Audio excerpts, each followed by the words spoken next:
Hello, everybody, Hey. and welcome to an extra special episode of A Friend of Mine. I'm Matt. I'm Ben. And Ben, how are you doing this fine day? I'm doing great. We're back, baby. We're back. It's been about 2 weeks that we spent off. It hasn't been that long, but No. I understand that there are a lot of people that have been just screaming and shouting for our inevitable return, and here we are. Yeah. The world has been, wait, are we sticking with 2 weeks or are we going to go with the real world? I think it's kind of remarkable that we bailed right before the world went to shit, and now we're coming back when they need us most. We're coming back. They need us now. Things have been, a little interesting for the past year and a half, but it's fine. We're back, and we're ready to roll, to rock and roll. We are. I know I am. I'm stoked. Yeah. I'm here for it. Yeah, no, I'm pumped. I feel like it's been so long since I've been in the podcasting chair, even though this is the same chair that I've been sitting on for a very long time. But no, that's your designated. You haven't been in that. That chair's been sitting off in the corner, sequestered away for the past year and a half, just waiting for your return. Yeah. It was calling out to me every once in a while. It has a little voice, and it's just like, Matt, please, I get in me, and Exactly. I couldn't do it. It's got that indentation, that podcast butt indentation. Yeah, it only has room for a podcaster's butt, and unfortunately my butt had to grow a whole lot during this time off, and so it couldn't fit anymore. But after a rigorous workout and lots of plastic surgery, I'm back. Yeah, Matt's undergone extensive work in the past little while. That's why we've been gone so long, actually, is because Matt had to fit back into his podcast chair. We couldn't do it without fitting in there. Yeah. I know that there's like the artwork of us at for this show, but I look way different now. I've got a nose job. My chin is about 3 times as big, and my ass is finally just the right size again to fit in the podcaster's chair. So yeah, you've got kind of a svelte Ronald Reagan type look going on. Yeah, like a Ronald Reagan circa like 1965. Still I think acting at that time, or was he governor of California then? I don't know. That's a great question. I don't know. Maybe both. Very sexy though. We can both agree. Okay, so speaking of this, so there's a very funny thing that comes every time I go, because I was a major in history, so I like to spend a lot of time just reading stuff online and whatnot, so I spend a lot of time on the Wikipedia, and one of the things I did at one point is I was looking up the life and times of American president in the 1970s, Gerald Ford. And I guess, whenever you type in like the search bar and then it just immediately will go back to like what your last thing was. Yeah. Every time I go to Wikipedia, now the homepage for that is just Gerald Ford. So I see his face every single time I want to look something up. And he's just staring at me with this grin, this like, it's both a grin and a grimace where you look at it and he's like, I didn't want to be president, but here I am. So Gerald Ford is just your permanent Wikipedia homepage. Oh my god. Yeah. That's horrifying. Yeah, it is. Yeah, and it's great because you get to see some of the history of it, because at one point, just for a brief period of time, they changed the picture. And it was a different picture of Gerald Ford. And then they switched it back? Sense. Yeah. Then they got it back to the old one where he's got his arms crossed, he's got a big smile on his face, and you're like, there's Jerry. There's the Jerry I know and love. Yeah. I've missed you, Jerry. Yes. Okay, so we actually do have somewhat of a format for this show. Believe it or not, we usually don't stick to it. No. But it's loose. We play it loose, we play it fast, but we play hard. I think. We do. We work hard, but we play hard. You know what I mean? That's right. That's how we do things in A Friend of a Friend of a Friend of a Friend of Mine. And we've added a few of us in the hiatus. That's new as well. That's right. Yeah, we've actually secretly added 4 other people to the show. When you heard that weird voice from the chair, that wasn't me. That was our friend. That was Gerald, who was just sitting in the corner. Yeah, we've reanimated Gerald Ford. And he's back, baby. Better than ever. The desiccated corpse of Gerald Ford is in my corner, and he does. The thing is, with the reanimation process, his voice box is completely messed up. So he now sounds like a 3-year-old on helium. He's got a bit of a Mickey Mouse vibe. You know, hundreds of thousands have died from COVID-19, but Gerald Ford's back, so it's not all bad. You know what I'm saying? They had to resurrect one person to try to bring things back to normal, and they thought, Gerald Ford. This is the one. He's going to right this ship.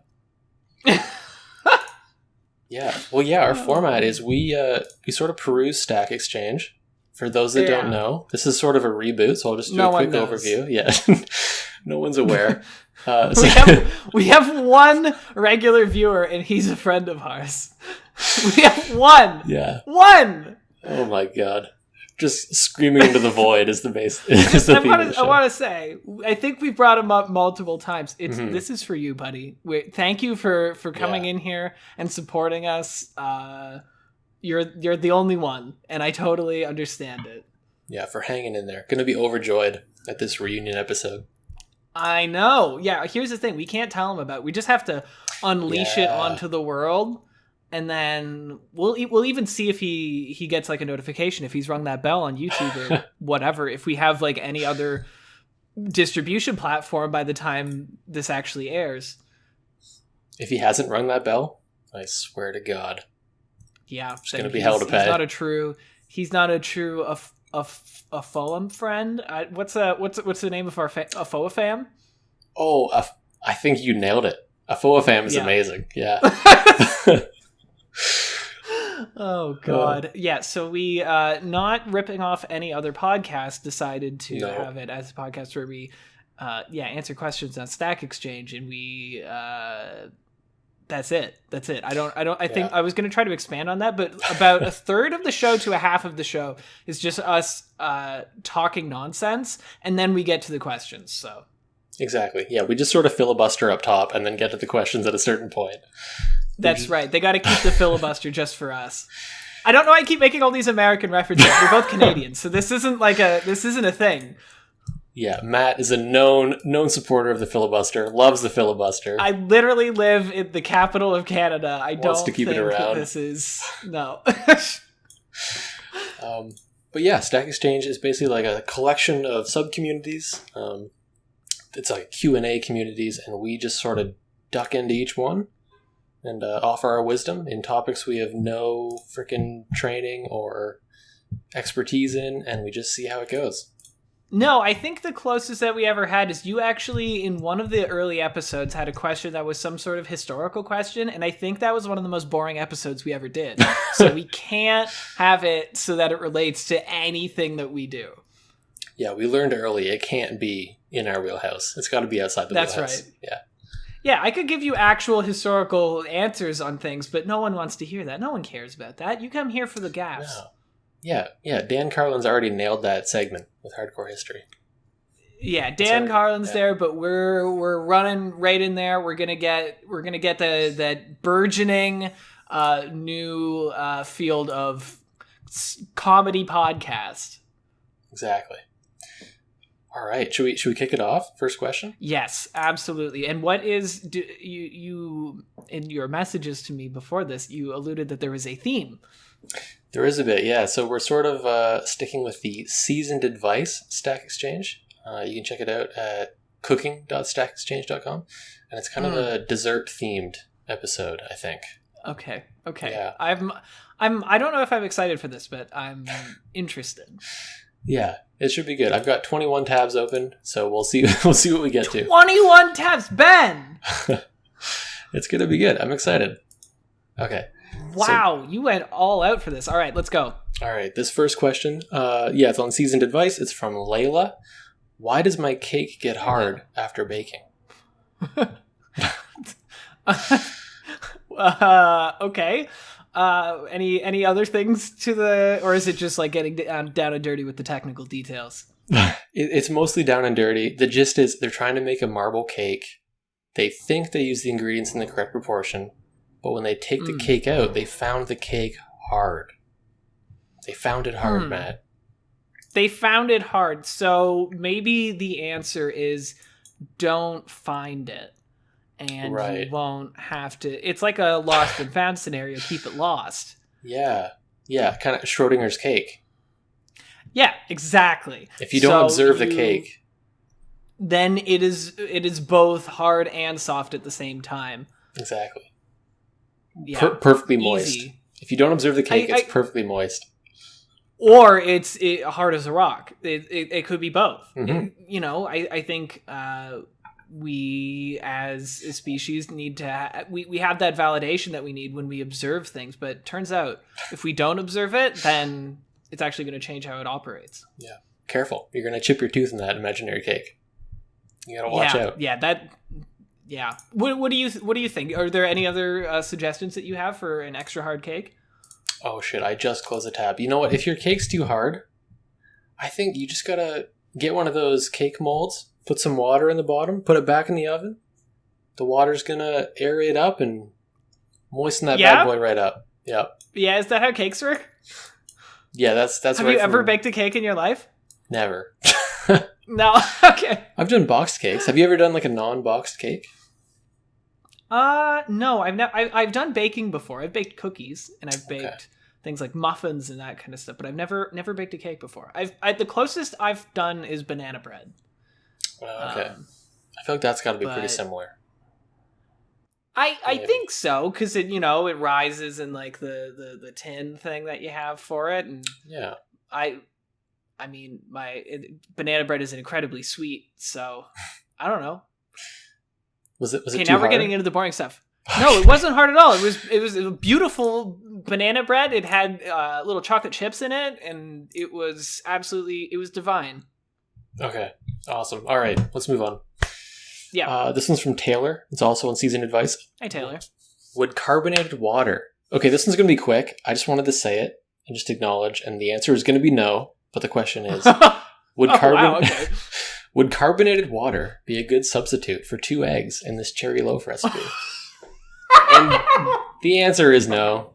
Taylor, go fuck yourself. Carbonated water is not a good substitute. What are you talking about? Hold on. What is the reasoning for the seasoning? Like, what is the... So... I would like to replace the 2 eggs in this recipe with carbonated water. Is carbonated water a good substitute for this? If it is, how much should I use to replace 2 eggs? Or does anyone have any suggestions of what I should use instead? What is the most upvoted response? Just a yes or no. What is... Yeah, it would be useful to see the whole recipe, but the answer is probably no. Yeah, like an egg has very different properties from carbonated water. Yeah, the carbonation is not going to fill that gap, Taylor. I got it. I know that carbonation makes it a lot more egg-like, but gives it that nice yolky kind of consistency, but... Exactly. All right. Yeah, no, sorry. Asked and answered, Taylor. Ridiculous. Okay. Taylor, never ask another question again, Taylor. Please don't bake again, Taylor. That's just not worth it. Exactly. It's like, hey, can I replace all of the sugar in this cake with salt? Would that be okay? Yeah. Hey, for these apple turnovers, can I replace the apples with carbonated water? Like, what are you talking about? Can I replace every single ingredient with carbonated water? And I just really like carbonated water. It's got one of those, like, the things that makes the carbonated water for you. Carbonates it for you. What are those called? I don't know. My parents remember. have one. Yeah. They love it. Everyone over 50 has one. Yeah, I don't understand the appeal, to be perfectly honest. Like it's the fountain of youth or something. I know, and it's just water that's less pleasant. Like, I don't know why people have to keep deciding that water needs to be more exciting. It's water. It hydrates you. What else do you need? It doesn't have a taste. That's perfect. Exactly. It's the ideal beverage. It is the perfect beverage. Come on. Yeah, totally agreed. Taylor. Come on, Taylor. I was going to say Dave. And Dave. Okay. And Dave. You too, We're Dave. watching you, Dave. Okay. Give me another question. Okay. How can I make my Oreos crispy again? Someone didn't reclose the Oreo bag properly, and now the remaining cookies are soft. How do I make them crispy again? I love that this isn't baking. Like, as though people with, a lot of baking knowledge are going to be like, yeah, I've done this so many times. I'm always making my own Oreos. Exactly. I'm always re-crisping my Oreos. Ben, I want you to lead this one here. How do you re-crispen? How do you Crispin Glover these Oreos? See, my first thought was microwave, but I think microwave's just going to, like, reheat these soft fucking Oreos, I don't think it's going to do it. Well, yeah, and the microwave is the most common spot if you want the soggiest food of all time. So exactly. I feel like microwave is not a good idea. You just want the soggiest, wettest, most lukewarm food possible. I do like my Oreos as sopping wet as possible, and not with milk. I know that they're dunking in milk. No, I want it. Also, I think there's like a plane that just took off right beside me or something. No, it's a garbage truck that went past. It's definitely in the audio. Hell yeah. I love this. So I like my Oreos when you just stick it in a glass. Like, I think here's the problem. They're like, how do I make them more crispy? That's not what you do. You make them more soft. Get a glass of water, put it in, 10 minutes, pull that bad boy out and start munching. I love that. Yeah. Everyone's trying to get these Oreos crispy, but soft Oreos are the way to go. Get them as soft as possible. And while you're at it, get rid of the cream in the middle. Just have the cookie ends. Scrape that out of there. No one likes that cream. No one eats Oreos for the cream. No. I was going to say, like, creamless Oreos. Wet, creamless Oreos. That. Wow. Yeah, that's sort of the 2021 vibe, I feel like. Wet, creamless Oreos. That you know what? If 2021 could be summed up in one food, I think that would be it. Yeah. And you know what? I think you got to do that natural air moisture as well. And just let them sit overnight, absorb that, get your humidifier working. Let them absorb all that moisture. Put it right in front of the humidifier.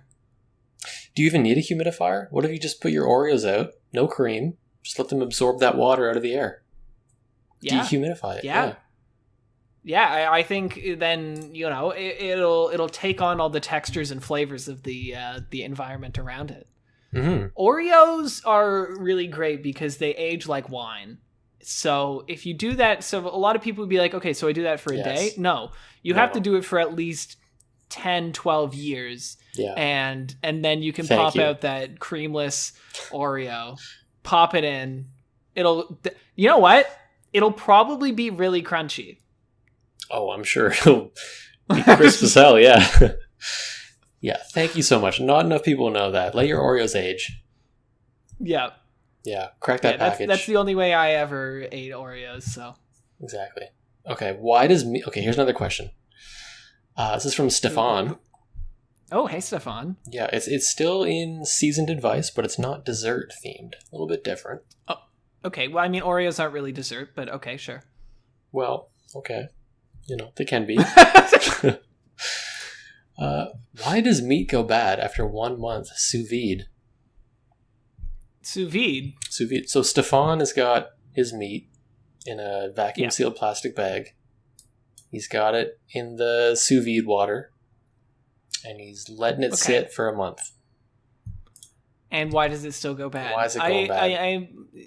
You are more of the culinary expert than I am. I'm not particularly aware of sous vide kind of packaging. So why don't you just explain that to me here? That's true. I think our one friend, our one fan of this show, I think he's sous vides quite a bit. I'm pretty sure. Does he? This feels almost like I'm queuing up a guest spot where I say, hey, why don't you join the call? But no, it's just us. Nope. just bullshitting about sous vide. He is. I don't think he is even online at the moment. Oh no, he is. We could actually invite him to the call, but we're not going to do that. No. Oh, we could. He probably has more sous vide knowledge than we do. So I don't know, Stefan. I would just say don't try to sous vide your meat for a month. Okay. Yeah, I feel like doing any of that kind of stuff with food, it's meat. It's still gonna go bad. Come on, Stefan. Yeah, just because it's in lukewarm water, you can't let it sit from January to February. You know. Yeah, that's a long time. I feel like you're like you got like a week once you buy that meat before it's gonna start kind of turning. Yeah, sous vide is not this sort of evergreen fountain of youth for your flank steak. It's gonna go bad. It is similar to carbonated water though, in its fountain of youth properties. Right. That is the second time that you've mentioned fountain of youth with a certain kind of food. Can we get a third? Can we get a third? All right. Please take me to another question. Okay. All right. Let's see. What if your parents are doing carbonated water and sous vide? They're gonna live forever. Okay. Another question. Let's see. Yeah. Wow, this is what people come here for, is all that dead time in between questions. Where I flip through tabs. Yeah. Yeah, this is the it's good really stuff. good. And they hear all the clicking, too. This fucking clicking. I gotta get a silent mouse. Yeah, you need a silencer on that mouse. I do. Okay. Alright, this one is outside of the dessert realm. Okay. Why do pro chess players look up at the ceiling when waiting for their move? Yeah. That's a very good question. Well, I think as people with no knowledge of pro chess, we would be perfect for this. Yeah. We're uniquely situated to answer this question, I feel like. Yeah. I think when they do it, what's up above you when you look at it? When you look at the ceiling, I think they're like a young child trying to make patterns out of a one of those little popcorn ceilings, Yeah. I think that's the thing, is that they're so bored with chess that they have to look up and see shapes and things. So they look up and they're like, man, that kind of looks like an elephant. Right. Yeah, little known fact, every chess tournament ceiling is popcorn ceiling. Yeah, it has to be, or else the chess players won't come there. They in the Grand Chess Hall of Vladivostok in Russia, they have they tried to get rid of it because they thought it looked too tacky, and all of the chess players of Russia decided to never play chess again unless they brought back the popcorn ceiling. Yeah, they just love it. They can't get enough. They just like Depeche Mode, I guess after them, I'm gonna say, because this is my timeline. They just can't get enough, and yeah, that's it. End of question. All right, next question, Ben. I hope you have another good one. I feel like another good one. Have any been good? But I feel like, I don't know. Maybe Magnus Carlsen. You want to milk this question even more? Yeah, I had one more thing to say, if you don't mind. Fine. I guess you can talk too. Okay. I feel like what if they tape up strategies, and they've got like board positions taped up there, and they take a quick glance.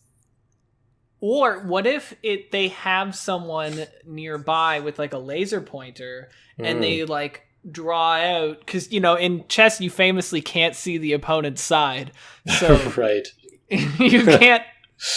So you can't see what they're doing. So it's someone looking at their side and showing them what their opponent's doing. You all know chess. Yeah, you play blind. You only play your side. We all know chess. We know it. We love it. I realized about 2 seconds into my answer that I had the dumbest answer that I could ever do for this. So it's good. I'm glad that I said it. Yeah. Okay. This next one is also not dessert themed. Oh my god. Oh wait, yeah, but it's food themed though. It's food themed. Don't worry. Okay. How long can a virus, for example, COVID-19, survive in food? I was wondering how long a coronavirus, or viruses in general, because there's probably not that info available on coronavirus and food yet, inside food. That's a good question. Wow, that's a very good question. I'm glad that you picked such a funny question for us to answer here, Ben.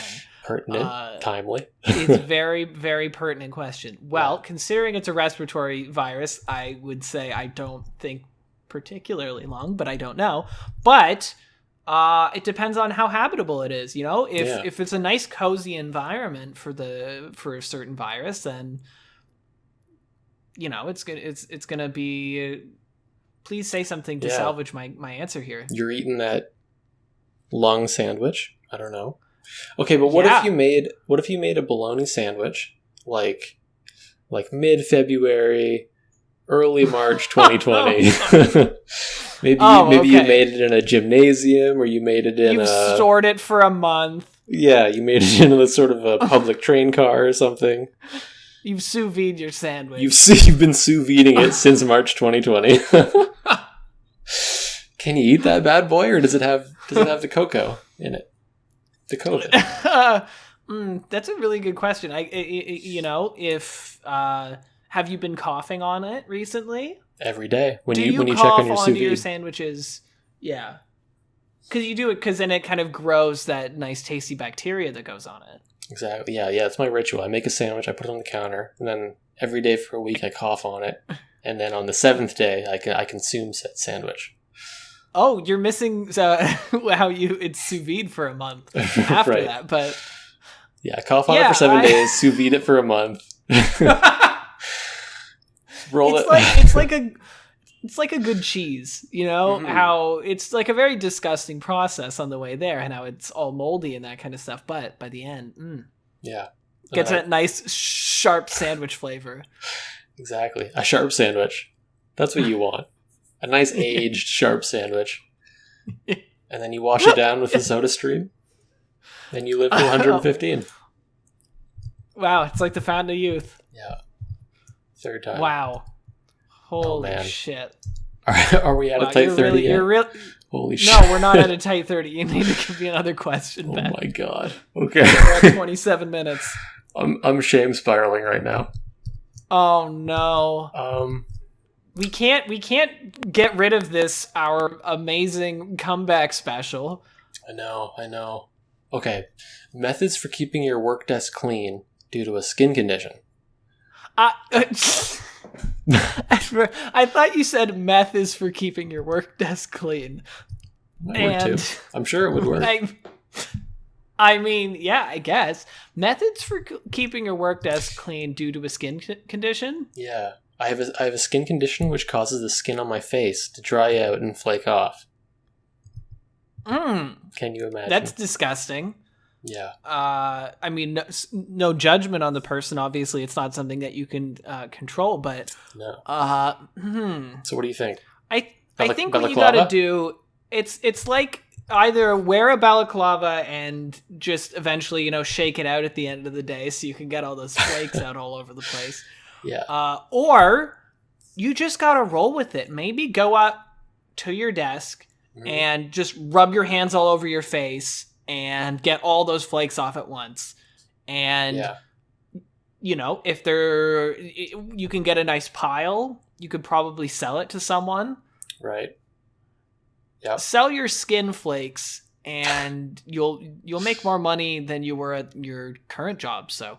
Yeah, just at the start of the day, walk up to your desk and just rub the full skin flake sheet off while yelling at the top of your lungs. You have to yell. You have to be like Patrick Bateman at the start of American Psycho when he pulls off like the face mask, which is supposed to be showing how it's like facade, his persona in real to people in his workspace and in real life. But no, and here it is. I need this skin off my face now, or else it's going to be very irritating. Right, exactly. Yeah, do it just like that. If you don't like someone, put skin flakes on their desk. Yeah, just distribute them to your coworkers. Give a little sprinkle to everybody. We need some redistribution of skin flakes. Yeah, you're the only one with this face shedding problem or condition. So just face shedding power. Face shedding power. Let's rebrand this. This is a special talent you have. Yeah, that's right. You got a new face every day, a fresh demeanor. Yeah, it's like a reptile shedding their skin, you know? It's you get to peel it all off and you're a new you. A fresh start. Yeah. The you that was here yesterday isn't there. Yeah, and every time you do it, it's probably like a new fresh face. It doesn't have the wrinkles that you had before. The sad wrinkles of an old man who's, you know, sequestered himself into this terrible position in life where he has to be working, you know, 9 hours every day, has to go on his commute for an hour and a half to work and an hour and a half from work, and then comes home to a wife that doesn't particularly like him anymore because he doesn't do anything exciting, even though he thought that providing for his family and, you know, being there to make it so she doesn't have to work as much and she could take care of the kids more would be a lot more, you know, that would be a lot better for them. But and some kids that don't love him anymore. Yeah, they look at him in the eye and they say, we don't even see a person in there. All we see is a dead man. We just see a husk. Yeah, no, you give that they face. Look into you give those that face gray a rub. eyes. You give that face a rub. Let out a guttural yell. And that existence is behind you.